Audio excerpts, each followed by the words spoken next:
నమస్కారం, నేను మీ చందు. ఈరోజు అంతర్యామిలో భాగంగా సచ్చిదానందం అనే ఆర్టికల్ మనం సంపాదించి కూడబెట్టే ప్రతిదీ మనలాంటి మరొకరి అవసరాలకు ఉపయోగపడేదే. ప్రపంచంలో ఎన్నో కోట్ల మంది ఆకలి తీర్చుకోలేని దీనస్థితిలో దారిద్ర్య రేఖకు దిగువన ఉన్నారు. ధర్మబద్ధంగా సంపాదించుకొని భోజనం చేసేటప్పుడు తెలియకుండానే మన వైపు ఎన్నో ప్రాణులు చూస్తుంటాయి. ఒక బిచ్చగాడు చెయ్యి చాచి దీనంగా అభ్యర్థిస్తాడు. ఒక జాగిలం మనం వేసే ముద్ద కోసం ఆత్రంగా చూస్తుంటుంది. చెట్టుపై కాకి అరుస్తుంటుంది. తమ కోసం ఏది కూడబెట్టుకోలేని ఎన్నో ప్రాణులు ఇతరుల దయపై ఆధారపడి జీవిస్తుంటాయి. సంపదలను భద్రపరచడం, వాటి పరిరక్షణ కోసం కాపలాదారులా జీవించడం గొప్పతనంగా భావించే అజ్ఞానం. ఆధునిక యుగంలో మనిషి విషయ భోగాల వెనుక పరుగులు తీస్తున్నాడు. సంపాదించి కూడబెట్టడంపైనే ఆసక్తి కనబరుస్తున్నాడు.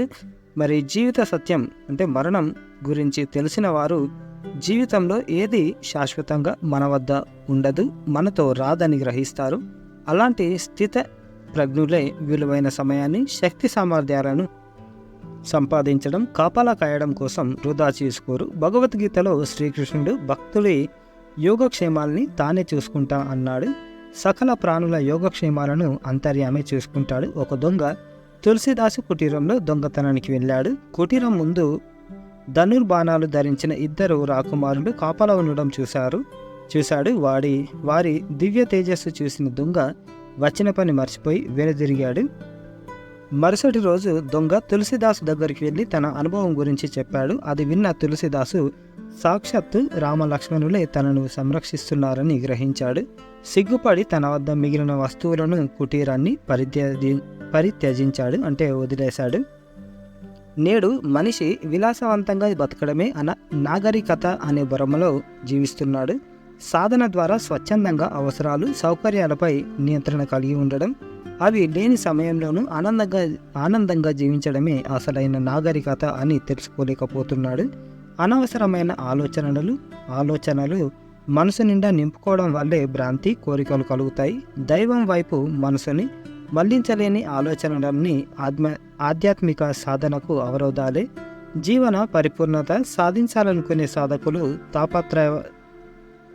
తాపత్రయాలంపడం నుంచి విముక్తులు కావాలి. ధనం, హోదా, ఆస్తుల్ని సౌఖ్యానికి అవసరమైన ఉపకరణాలుగా మాత్రమే భావించాలి. ఆనందనిధి పైవాటిలో లేదని గ్రహించాలి. అది తెలుసుకున్న మరుక్షణం మనకు అన్ని వైపులా విస్తరించి ఉన్న భగవంతుడి వైపు ఆలోచనలు ప్రసరిస్తాయి. ఆ ఆధ్యాత్మిక దృక్కోణం గోచరమైనప్పుడు విషయ వాంఛలకు మూలమైన శరీరం ఒక ఉపకరణం మాత్రమేనన్న భావన కలుగుతుంది. అప్పుడు నిరాశ్రయం, రేపటి గురించిన చింత అంతరించిపోతాయి. శరీర పంజరానికి బందీ కానీ సర్వంతర్యామి నిరంతర సాహచర్యమే పరమావధిగా మారుతుంది. అప్పుడు కలిగే సచ్చిదానందం సమస్త చైతన్యానికి, సర్వ పరిపూర్ణతకు మూలమని తెలుస్తుంది. అది తెలుసుకున్న వారికి చెప్పడానికి ఏమీ ఉండదు, దాచుకోవడానికి, కాపలా కాయడానికి ఏమీ మిగలదు. ముల్లోకాలను కాపలా కాసే అంతర్యామి ముందు మనం కాసే కాపలా క్షణభంగురం అవుతుంది.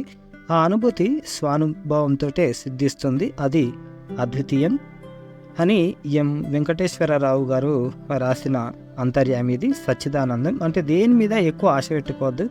అయితేదో అవుతుంది, పోయిందేదో పోతుంది. మనం ధర్మబద్ధంగా ఏది సంపాదించుకున్నా మనకు ఉంటుంది.